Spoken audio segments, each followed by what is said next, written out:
I just wrapped up my conversation with Boomer Foster. It was fantastic. He's got some great stories about football, family, trust, and excellence, and how they all tie together at home and at work. I hope you enjoy this episode.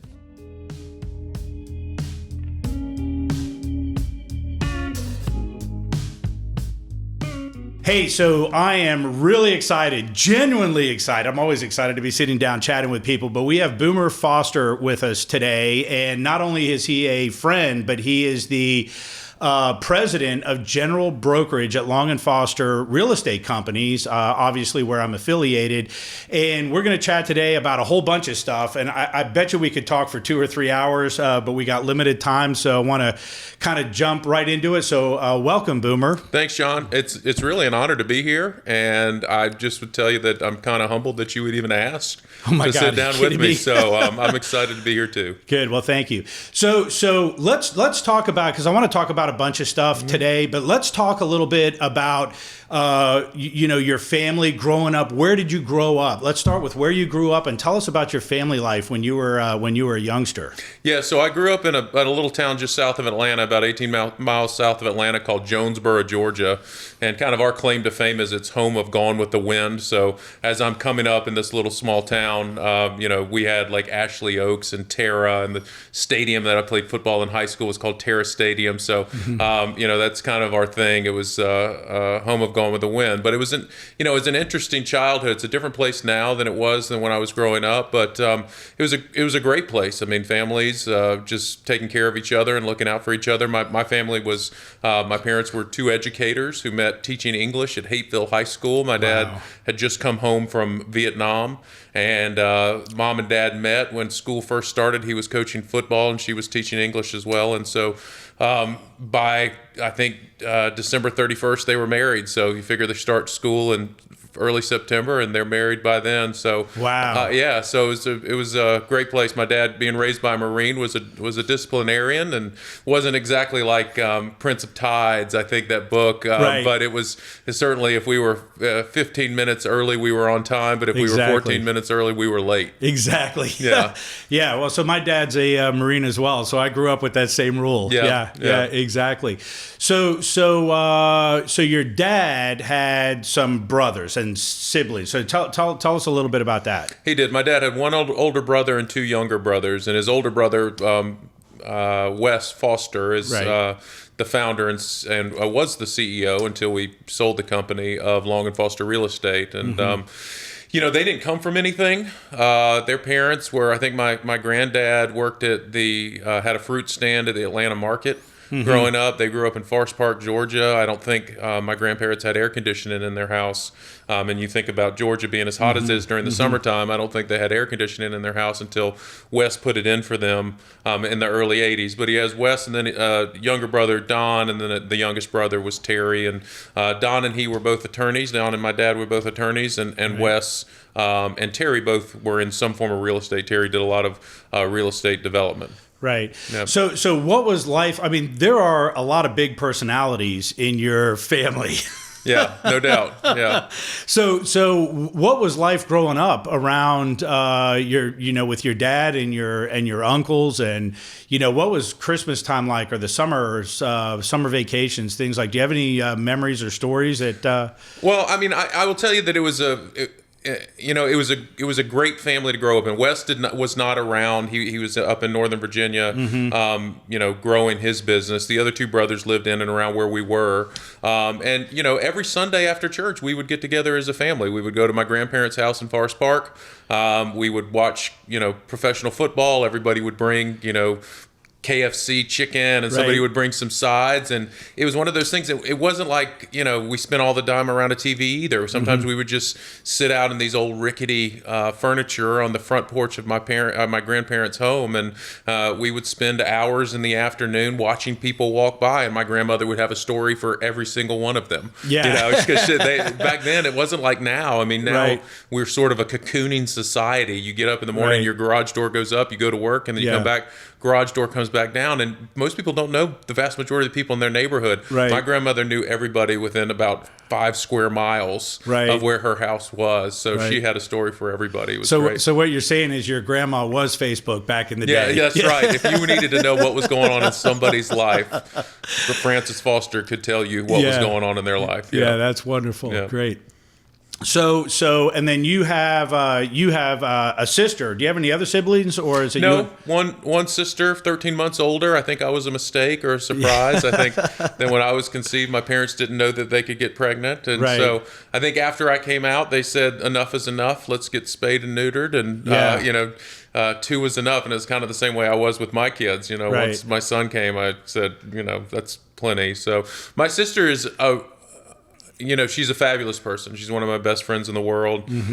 Very supportive, growing up in a small town together. She's unbelievably smart. She went to, graduated from Furman, got her master's, got her PhD from Georgia. She's a part of Long and Foster now.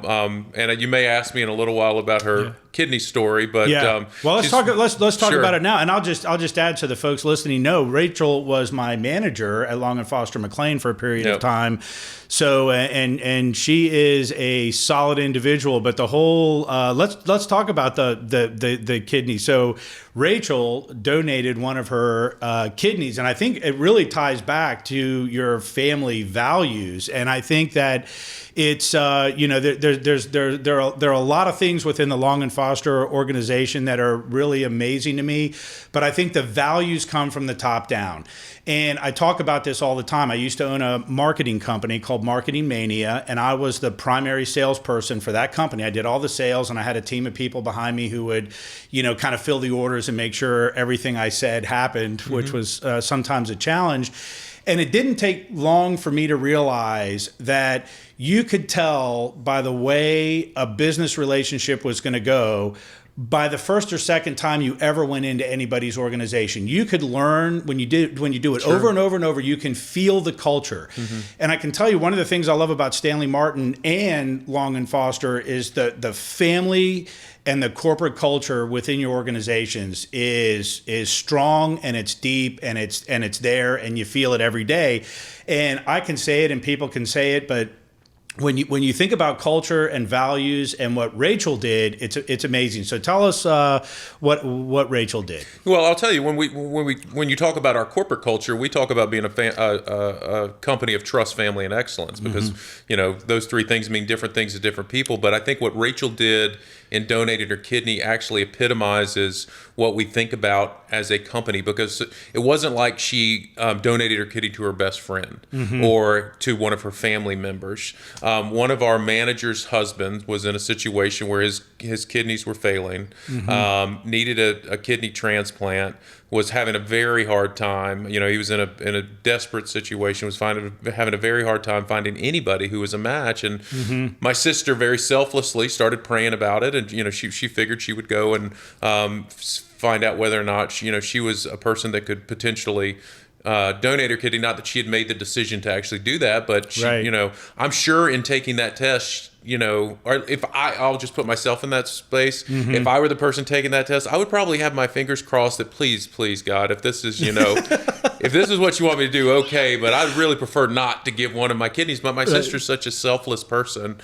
She went in there and she took the test, and it came back and she was a match. And she had the opportunity by giving an organ to save somebody else's life, but not somebody that she was close to. Right. And it wasn't somebody that she shared blood with, or that she grew up with, or that she had any special relationship with. In fact, it was somebody she really didn't know very well. Right. And she came back and she found out she was a match, and she prayed about it, and she felt like that was something that God was leading her to do. Right. And she did it. And the story, I mean, for me, I made a joke with her. I said, gosh, Rachel, I hope you don't ever need a kidney, because, because I'm not sure I could do that even for you. But she, just to watch the selflessness of that act was humbling for me. And she didn't complain about anything. She went in, I think they picked her up the morning to take her into surgery. I picked her up a few days later to bring her back from Right. Richmond after doing the surgery. And you're down for 2 weeks, and she didn't want help. Right. She tried to live as normally as she could during that time period, and she didn't complain one time. I mean, Right. I'm sure that it was a painful thing. It was a major surgery. And that selflessness is something that I frankly envy. You know, I try to be selfless in all that I do, but the idea of actually stepping out and risking my own life to save the life of somebody else, I don't know that I could have done it. Right. So I don't know. I'm just so proud of her. She's she's special in a bunch of ways. I mean, she's smart. She's driven. You know, she's talented.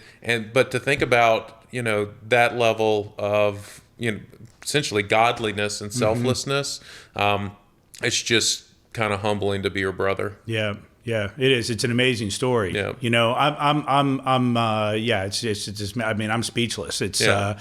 I think you've said it all, so we'll leave it, Okay. we'll leave it right there. I mean, it's pretty amazing. Yeah. I agree with you. I don't think I would do it either. Yeah. It's amazing. So let's talk about your dad a little bit. So growing up with your dad, and your mom, obviously, when you were young, you know, so he was a Marine. I get it, but you know, what other things did he do to kind of instill because you guys have great values, so it had to come from somewhere, right? Yeah. So obviously the Marine Corps preaches values very deeply, and you got some of that. But so can you tell us a little bit about what it was like growing up? Yeah, I mean, I'll tell you, my dad always told us that we don't lie, cheat, or steal, or tolerate those who do. So that was kind of what we grew up with. And, you know, if you told a fib in our house, the punishment was worse than about anything else you could possibly do.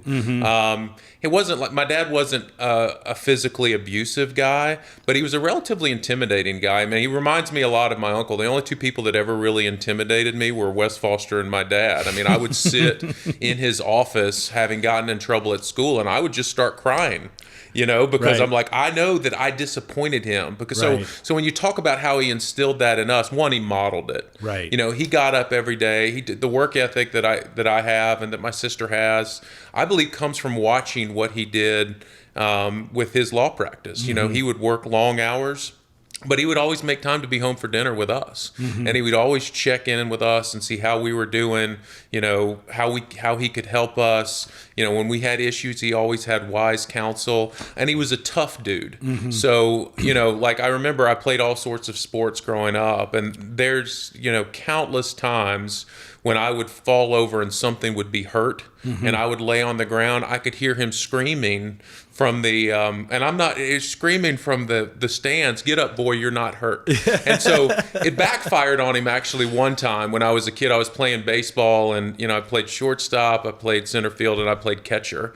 So this one time on this one game, I was playing catcher, and I was behind the plate. Ball gets past me. I turn, and it bounces off the backstop, and I catch it with my free hand, the hand without the glove on.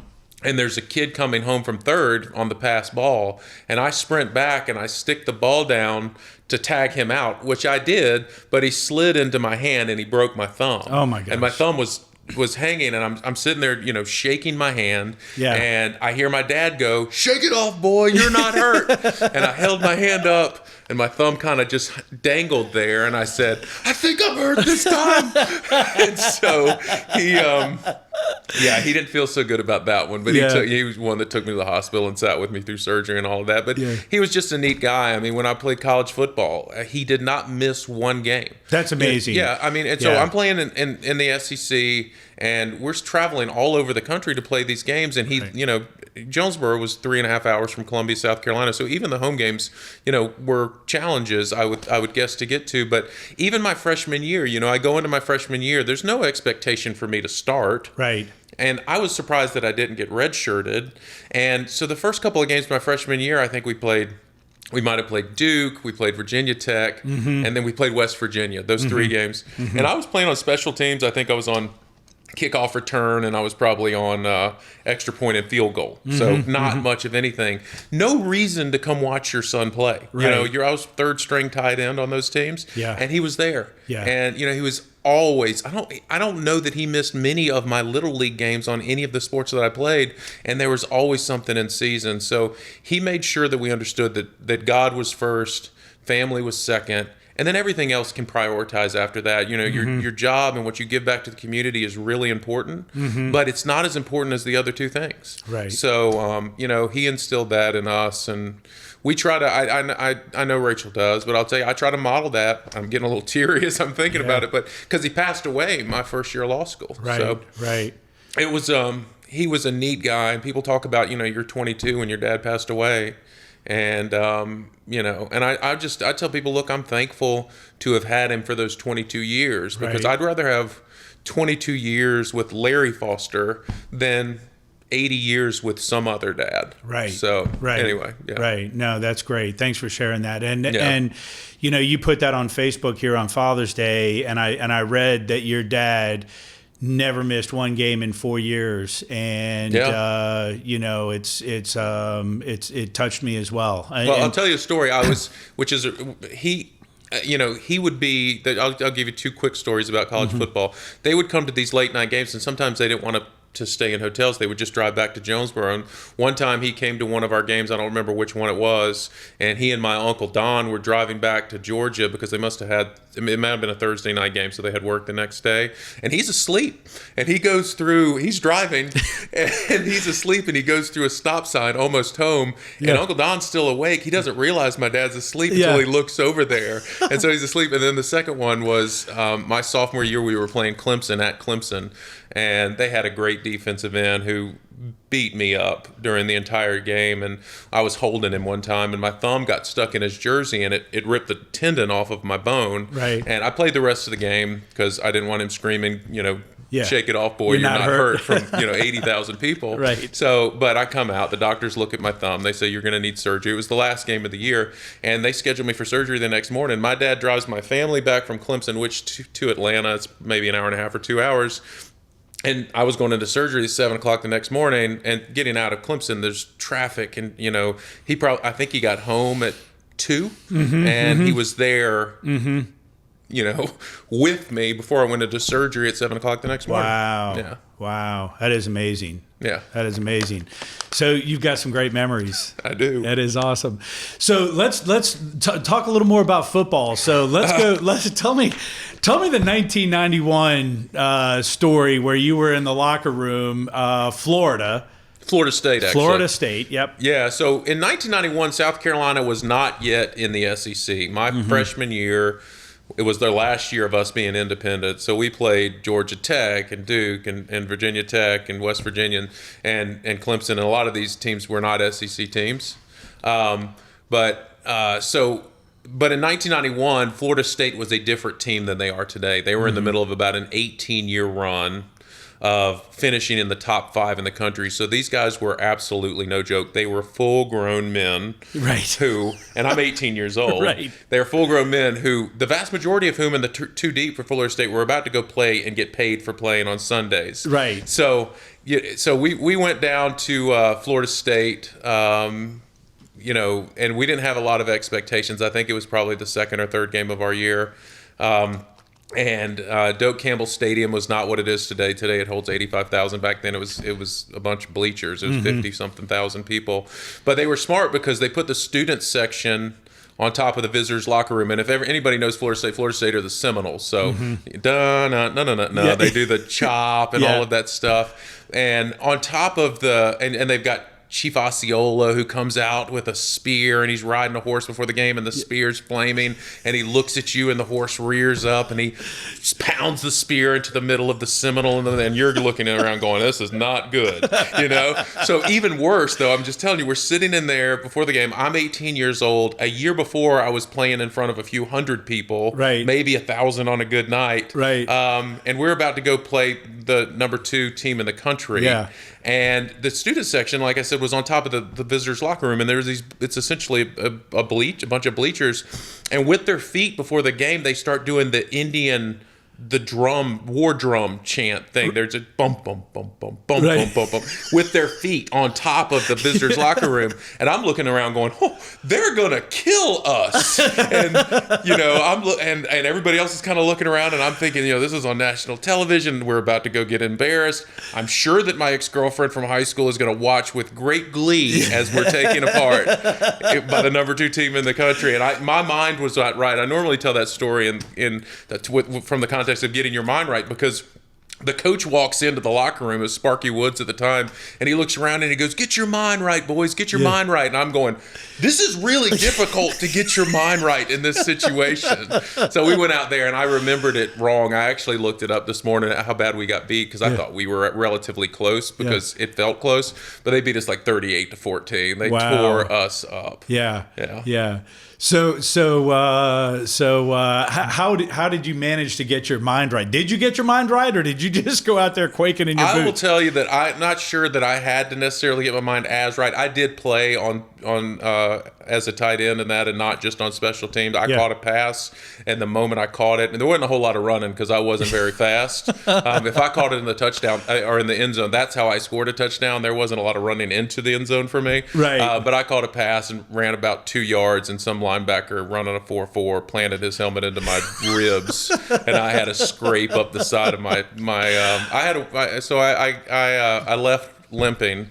But and your dad was there sure to tell you you're not hurt. Yeah. Right? Well, it's funny because my mom's from Florida and her family was there, and she's a Gator, but her brother and sister are Florida State fans, and so they're looking at as we're coming out after the game, and they're looking at us with such sympathy. I'm like, I'm just glad I'm still alive. Right. Okay. Don't feel bad for me. I'm glad we're not dead. Yeah.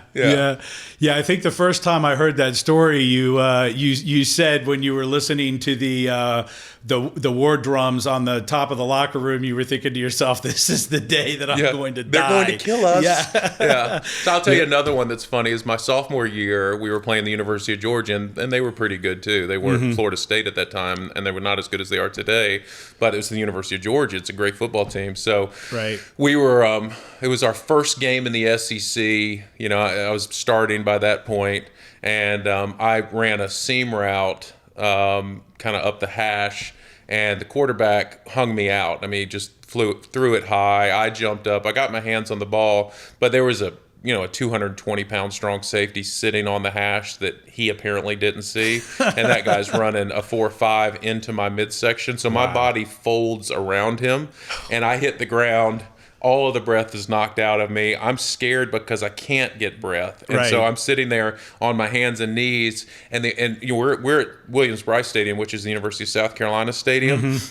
And so there's 75,000 people there. 10,000 of those people are Georgia fans, but all I can hear is the Georgia fans going SEC, SEC, SEC. I mean, everything else is quiet. So Wow. Great memories. Yeah, it was great memories. I'd go back and do it again.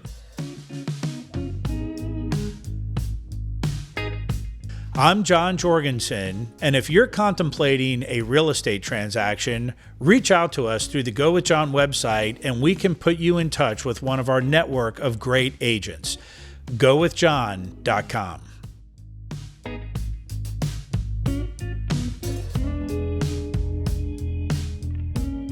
So tell me a little more. Tell us, right? Everybody that's listening here, how do you think your experience with team sports has contributed to your success in business?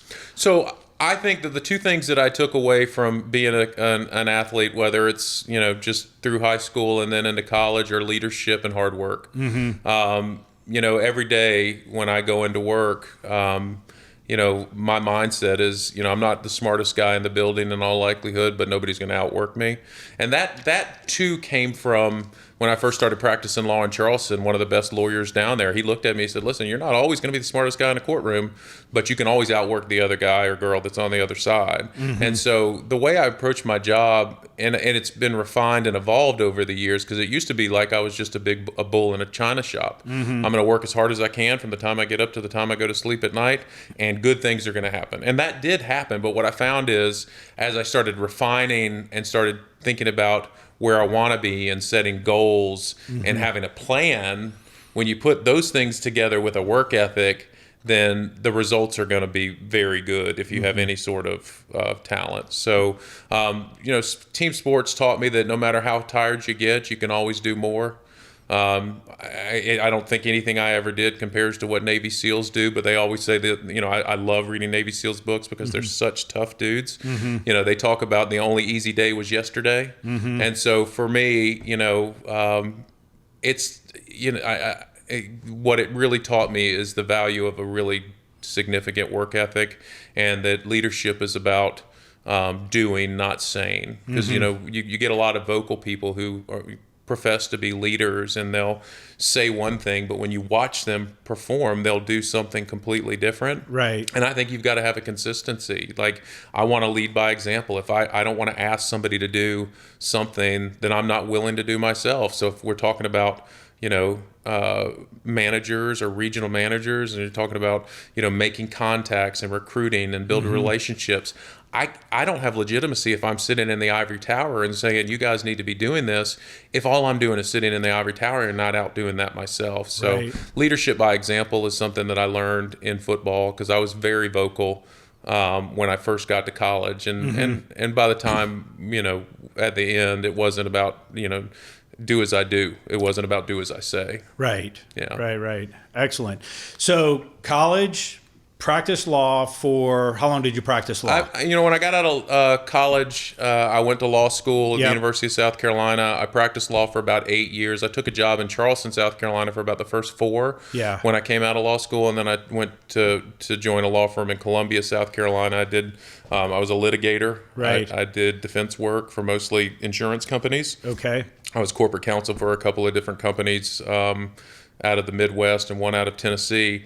But so I practiced law for about 8 years. And then around 2004, 2005, my uncle started talking to me about coming back and joining the family business. And I'll tell you, growing up, I always wanted to be part of one of the two family businesses. I either wanted to practice law with my dad, or, I've got something when I was a kid where I said I want to be the president of Long and Foster. So I want, because that familial thing means so much to me. Right. And being a part of something bigger than me always meant so much to me. So my dad obviously passed away my first year of law school, so the lure to go back and practice law kind of passed away with him. Right. I wasn't going to move back to Georgia to do that with him not being there, because that was the reason I wanted to be there.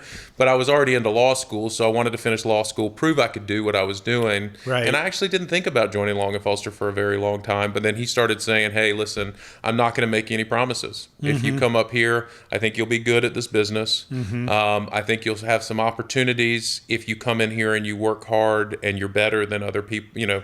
You outwork everybody else, but there are no promises. So I made a leap of faith. It was like, hey, I've got this corner office and I'm a partner in a law firm, and I've got a couple of paralegals and a secretary, and I went from that to being a real estate agent, and having a cubicle.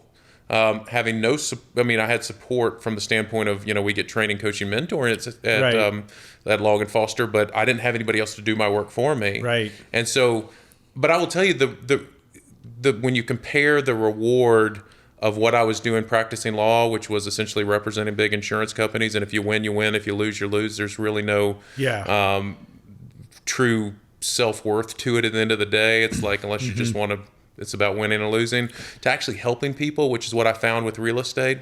I don't regret it for a second. Right. So I came up here and worked, busted my fanny as a real estate agent, did really well, treated it like a business. And I loved being a real estate agent, because at the time I came up here at the first part of 2006, and prices were starting to go in the other direction. Yep. It was the start of what was going to turn into the Great Recession. Yep. Expireds and withdrawals and for sale by owners were an opportunity for somebody who didn't have a sphere to actually build their business. And I would be the first one in my office to start the day, and I would be the last one in my office when the day ended, because I was going to come in and I was going to work harder than everybody else was, and I was successful doing it. So it was an interesting transition, because I didn't sell for very long. I did very well while I did, but I only sold for about 2 years. Right. And then my uncle says, hey, you want to get into management? And I said, what does that mean? I mean, I'm enjoying this. I'm making. I made more money my first year as a real estate agent than my last year as a partner in a law firm. Yeah. So there's no. I loved eating what I killed, and I loved the fact that there was no ceiling on what I could make. Right. And he said, "Well, I've got this great opportunity for you in Kingstown, which is a little town that's part of Alexandria, Virginia. Mm-hmm. We've got this office, and the manager just quit, and it's got 35 agents, and it's got a gym in the building. It's got plenty of parking, and I think you'll do great." Yeah. And what I found out was I was like, okay, that sounds like a good idea. And so I took a monstrous pay cut to go be a manager. And what I found out was of the 35 agents that were there, only about 8 of them had ever sold any real estate. But it was probably one of the most rewarding jobs I've ever had in my life, because essentially we pared that 35 down to the 8. Yeah. And that group of people with me started building that office back up during the Great Recession. Mm-hmm. So from about middle part of 2007, late part of 2007, until 2010, we built that office from 8 people to 90 people in a recession. Right.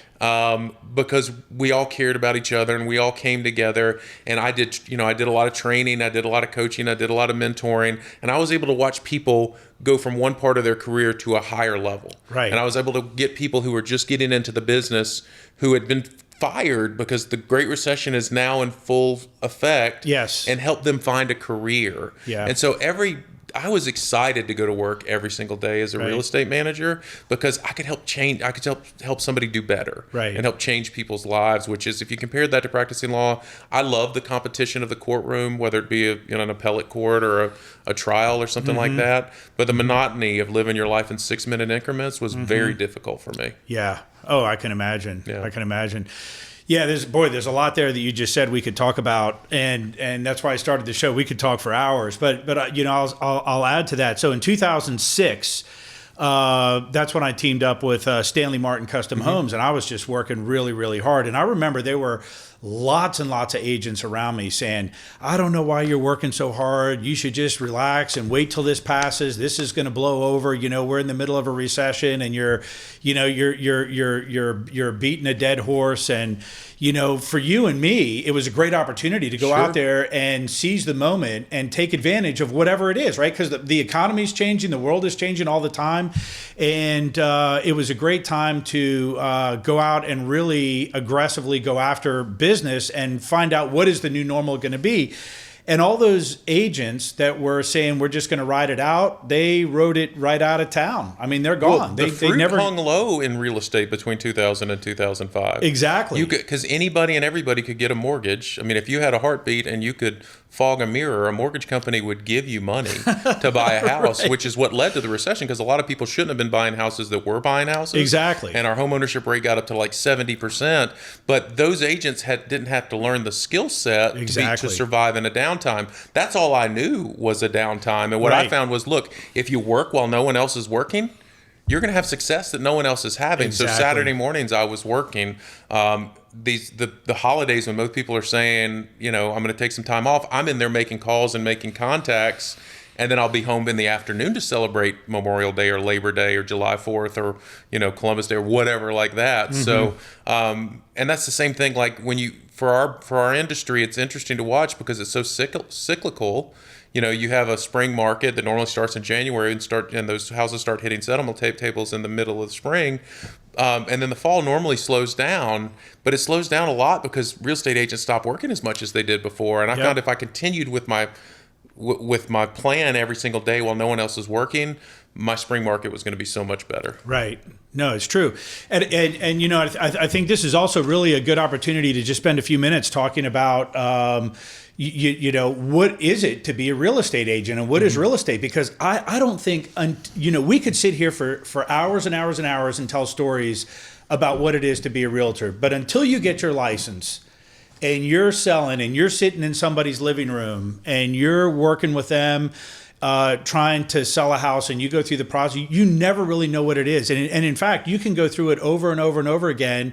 My mom, Lillian Jorgensen's been an agent for decades, and she still has things that come up. And I think most folks out there think being a real estate agent is cleaning up a house and putting a sign in the front yard and selling it, or you've got buyers in your car, or you've got buyers on the internet and you're helping them buy a house. But this industry, this profession is so complex. Sure. And, so let's talk a little bit. What would you say to somebody if you were sitting down right now talking to somebody who'd never been in real estate before? Maybe they've had a law practice like you had, and you were telling them, how would you describe the real estate profession to another professional who's already been out there in another field who is coming into real estate? Well, I would start by saying, look, it looks really easy, but it's not. A lot of people look at our industry and they say, I like looking at houses and I can calculate 3% of just about anything. I would be really good at that. But what you find when you get into this industry is there's about an 80 to an 85% fallout rate, meaning you take the classes, you get your license, within 12 months, 80 to 85% of those people are no longer in our business because they fall out. And it's because they come in and they think, well, this is flexible. I'm an independent contractor. I can work when I want to and I'll make money. And what you actually find out is if you're not working a schedule, if you don't have a plan, if you haven't been trained and coached and if you don't have the tools and resources you need, you're going to fall out of this business. And so what I find is a little bit crazy about our industry is that it's the biggest investment most people make in their lives. When you think about the average price point around Northern Virginia is north of $550,000 right now. Most people will never make an investment in their life of $550,000 other than their house. And somebody can be a realtor in 30 days. Right. And so not all real estate agents are created equally. And what I found is it doesn't matter your educational background. It doesn't matter, what your prior profession is. What really matters is, do you have a fire in your belly, and are you really willing to treat this business like a business and be a true professional? Because it's not. You talked about getting a house ready to be sold and putting a sign in the front yard. That's the very least somebody should be doing. What real estate agents are today is they should be trusted advisors on a very complex transactions. They should know the marketplaces better than anybody else. And, they need to be expert negotiators. And those are skill sets that not everybody develops or can develop. Right. So the reason you have such a high fallout rate, I think, in our industry is, one, the expectations coming into it are that it's going to be simple, and it proves to be a very difficult profession, a very rewarding profession, but a very difficult profession. And then two, the vast majority of companies out there, they don't train, they don't coach, they don't mentor. These people come into their organizations and they sort of push them out like a little bird being pushed out of the nest for the first time they're going to fly, and they plummet and their careers end because they don't have anybody actually helping them become what they should be, which is a true real estate professional, a true trusted advisor through a complex transaction. Yeah. And I think I would add to that too, that there are a lot of things that land on your cell phone or land on your desk that you never expected and you could have never anticipated. You have, I think you get into a relationship with a family or an individual, and a lot of times these folks don't tell you what's really going on when you start the process. So for example, you could go meet a couple who wants to sell their house. So you take the listing, you sign the listing agreement, and you get into the transaction. And then maybe a month later, you start feeling there's something not right here, and then they confide in you, hey, we're getting divorced and we got to sell this house. And then the stories start coming out, and you get kind of sucked into a situation that you thought, hey, wait a minute, I came here to sell your home, not be your marriage counselor. Right? But you got to be equipped, I think, to handle these types of situations when they come up. And it's interesting because we look at different professions, because normally real estate is not somebody's first profession. Normally they've done something else and now they want to give try their hand at doing this profession. And so we can look at different professions and know which ones are probably going to have a higher likelihood of success. And it's interesting because teachers getting into our profession normally have a higher likelihood of success than others do because their patience, and because of their willingness to listen to people, right? And so they come in here with a skill set that you have to develop over time. That's absolutely necessary. You've got to be a great listener, and you've got to be got to be patient and compassionate and empathetic. That's exactly right. Yeah. So, but I will say, just to talk a little bit about Long and Foster. You guys have more training and more tools and more things than anybody could ever possibly consume. And the great thing about that is all humans are different. All humans learn in different ways, and all humans want to work with different types of tools. So it's a great place to be a real estate agent. If you need training, if you need support, it's there. John Jorgensen here. If you want to become a real estate agent, contact us through the Go With John show at gowithjohn.com, and we will put you in touch with a professional over at Long & Foster who can walk you through the process. Again, that's gowithjohn.com.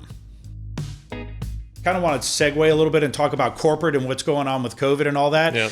But you talk a lot about family, trust, and values, and you talk about your family and the Long and Foster family.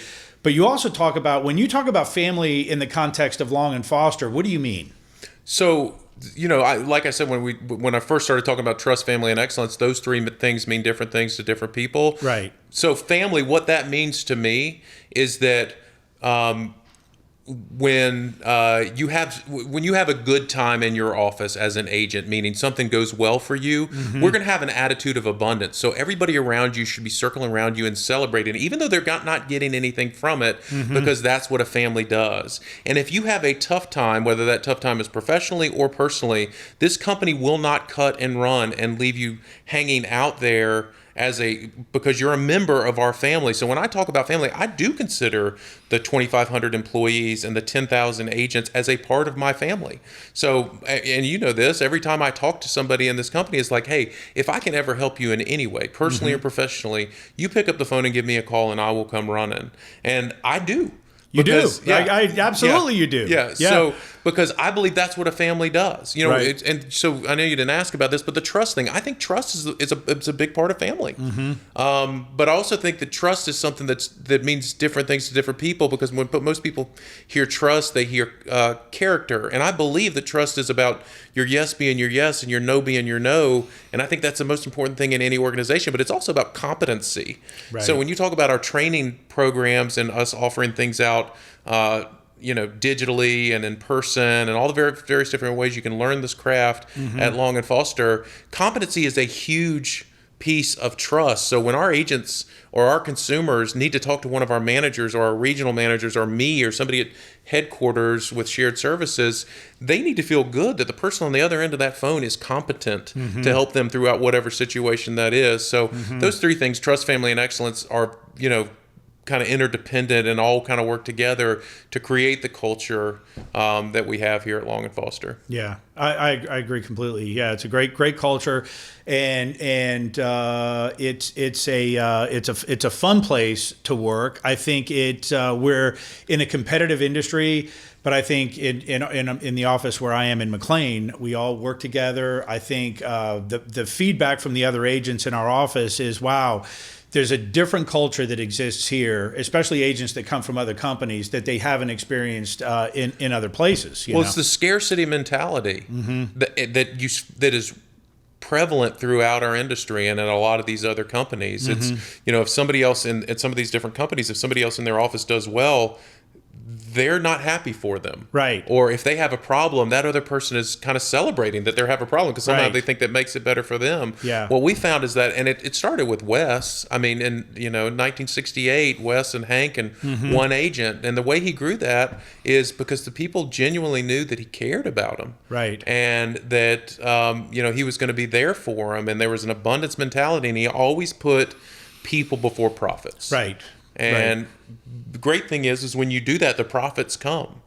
And so you went from 2 people and 1 agent in a little, I think it was in Annandale when they started, a little office in Annandale, to 10,000 agents and 230 offices, 7 states in the District of Columbia, because he understood selflessness and empathy better than Right. anybody else did at the time. Yeah, but I would say also Wes spent a lot of time on the front line with the agents. Sure he did. I mean, he came. I remember 2004, 5, 6, 7, 8, 9, 10. It's been a few years. We haven't seen Wes in the offices on a regular basis, but he used to come to our sales meetings all the Sure. time. I mean, it was Well, and he did that, and it's the same reason I do it today.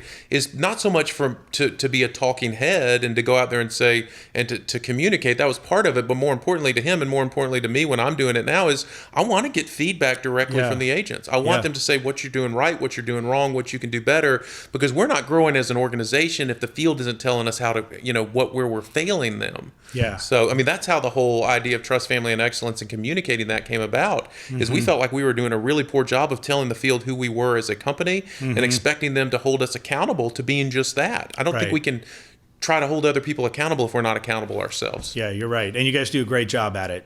You really do. And Wes was just one of the guys too. I mean, this Yeah. is a guy who became extremely wealthy during his lifetime. Yeah. Came from nothing. You know, the house he grew up in was, and that my dad and his brothers grew up in is just this little bitty nothing in just south of Atlanta. He comes from nothing, but he never was full of himself. I mean, when you guys would go on these gold team trips, he's sitting in coach. Yeah. I mean, he could have his own jet if he wanted his own jet, Right. but he's sitting at coach because he likes to be with people. Right. So, Yeah, he's it's just a true. neat guy. Yeah, he is. Yeah. Absolutely. Where do you see, so where's the industry going? What's happening? We've got COVID now. We've got, we don't have the agents in the office the way we had before. I don't know where it's going next year and the year after, but so what's going on at corporate with COVID? So we were chatting before we started, before we turned on the mics a little bit, and you said there's 20 people coming into the corporate office, and there used to be 450. So Yeah. So what COVID did for us is it revealed a lot of things about the way we've always done things and that they can be done better and more efficiently. When COVID first hit, we immediately looked at what our agents do every single day, and we said, where do we have gaps for them to be able to do that without being face to face with people? Because we can't have your job stop and your livelihood stop during this time, because there are gaps for them to be able to do this relatively virtually. And granted, it can't be completely virtually, but where are our gaps from a virtual perspective so we can keep them safe and not interrupt their business? And we immediately filled those gaps. We had all of our employees working from home, and what we found was, I mean, April and May of this year were essentially dead. I mean, April was dead. May started coming back a little bit. June, July, August, September have been huge months, but most of our employees still are still working from home because we want them to be safe. And what we're finding is they're equally, if not more effective working from home. So, for example, our accounting department, we're not missing payments with people because they're actually doing their work from home because they've got access to everything they need to make sure agents are getting paid timely and quickly. So, there have been hiccups along the way. So what does that mean for us going forward? We've had these conversations since the beginning. We want to be ahead. We don't want to be just keeping up. So when this first started, is we need to make sure everybody can still do their business, do it efficiently and do it safely. But what is this going to mean for us as we move forward? And one of the things that we think is going to happen is there are going to be a lot more people teleworking, not just at Long and Foster, but across the industry. I was listening to Lawrence Yun, who's the chief economist for NAR, and he said prior to COVID, 5% of the people in the United States worked 100% of the time from home. And he says after COVID, that number is going to spike to somewhere between 25 and 35%. So what's that going to mean for commercial space? We certainly don't need as much space as we used to have at corporate, but I will tell you that there's my feeling when you look at offices, that it's a completely different thing. The moment that we can get safely back together, we need to get together because iron sharpens iron. Yes. And so when agents are and they're able to ask each other questions and talk about what's working and what's not working for them and be face to face. If you get into this business, you're a relational person. Right. You Social like being too. around people and a social person. Yeah. So I'm not sure how much of that's going to change as it relates to in the field. I will tell you corporately what we're finding is that our employees can be just as effective. A lot of them can be just as effective from home. So, there is a group of about, 8 to 10 of us who have been in every day since COVID started. We wear our mask, we stay socially distant, but you got to keep the ship moving in the right direction during that time period. And now, so as we move forward, we're finding a bunch of efficiencies. But I don't think, you're seeing all of these companies talking about a completely virtual real estate world. I don't believe that that's the where this is going to go, because people can't see a house online and it be the same thing as sitting in the living room. Right. You can't smell the living room Right. from a picture. You can't visualize yourself living there from a video online, because and you can't look at the whatever's going on in the yard from Right. there either. So it's never, I don't see robots replacing agents, because when you start talking about being a trusted advisor, a market expert, and an expert negotiator, that I don't believe that's ever going to happen. So I think agents who are really good at this business have nothing to worry about from a job security perspective working I agree forward. completely. I think the Yeah. future for the consumer, though, is who can give them the most efficient and enjoyable experience in what is Right. otherwise a normally stressful transaction. Right. So one of the things that people much smarter than I did with Long and Foster years back is diversify into other lines of business that are home ownership transactionally related, to make so mortgage, title, insurance, moving services, to make the whole process more efficient, because we know we know from studies that 84% of consumers like the idea of a one-stop shop, all-inclusive experience, because it's about efficiencies. I mean, that plays out with how impatient we're becoming with everything. Yes. When AOL first started and you're doing dial-up, it was fine to wait a few minutes for a website to show up. Right. And if you're on your phone in the middle of nowhere and you can't get to your website in a second or two right now, you're frustrated. Right. So that translates into people's patience as it relates to other industries as well. So I think the real estate industry is about, I think we're the true disruptor. Right. Is that all-inclusive, efficient, professional experience at the end of the day with the best results. Yeah, I agree. Yeah, absolutely. So, what are your biggest concerns with COVID? What's your biggest worry? Obviously you worry about people who get sick. You worry about the economy being shut down and how the long-term effect on that. I mean, I worry about a lot of stuff, to tell you the truth. I probably shouldn't with my spiritual beliefs. I know Right. that that's not what I'm supposed to be doing. Right. You worry about all of the stimulus that the federal government has thrown into play through the CARES Act, and trillions and trillions of dollars. So you worry about inflation. Yeah. But if you look at our industry has thrived through COVID. Yeah. And I don't think, normally I would tell you the most important metric when looking at how good a real estate market is going to be consumer confidence. But this year, the most important metric is 30-year fixed rates. Right. 9 times this year, we've hit all-time lows in 30-year fixed rates, under 3%, which is ridiculous. Money is so cheap. So people are buying anyway, even though consumer confidence is down something like 30 points from February. The Dow's volatile. Right. We've got 13 million, 12 million people out of work right now. Right. I would have thought, if you told me at the beginning of this year we're going to have 12 million people out of work and consumer confidence at 74, that we would be in the middle of a depression right now. Right. But instead, so far through September, we're 35% up in reported cases and 45% up in closed cases. Yeah. That is not what, those two things make no sense together. Yeah, they don't jive. Yeah. Yeah, it's amazing. And I think that the reality is people have to move their offices into their home. They're moving their classrooms into their home. They're moving their gyms into their home.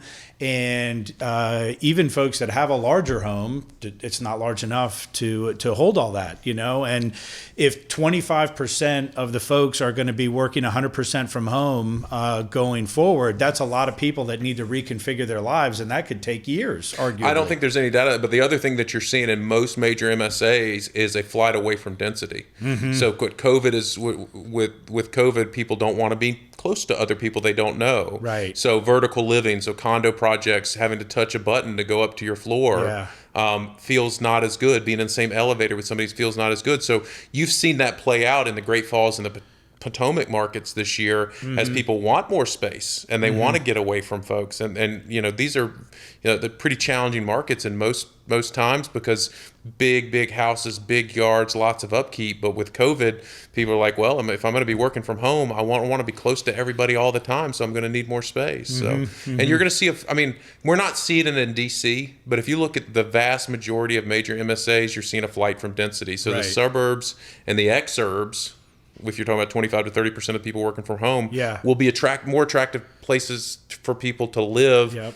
When they used to work in the city, and they still work in the city, essentially. And it works because of high-speed internet and connectivity. Totally. Yeah. All right. So what are you most optimistic about? What are you, family, work, sports, life? What are you most optimistic about for the next few years for Boomer Foster? For me personally? Sure. Personally, professionally. I've got hope in my life. Yeah. You know, and there's been times in my life where I just didn't feel like I had a lot of hope. Mm-hmm. I've got 2 kids who are healthy and who are smart and who work hard and who challenge me every single day. I've got a job that I think people appreciate the job that I do, which I don't think everybody can say that. I mean, you know, a lot of people can, but I mean, I go in somewhere every work and I feel like people respect the job that I'm doing. So, you know, I'm just enjoying living. I'm glad when I wake up in the morning and I take a deep breath and everything's still working. It doesn't work. You know, obviously my body doesn't feel like it used to. Football added a bunch of years to my life, so there's a bunch of aches and pains. But I'm excited about the future. And I where we are in this country right now scares me a little bit. But I believe in this country, and I believe in the people of this country, and I believe over time we're going to figure this thing out as a group. Absolutely. I agree with you wholeheartedly. Yep.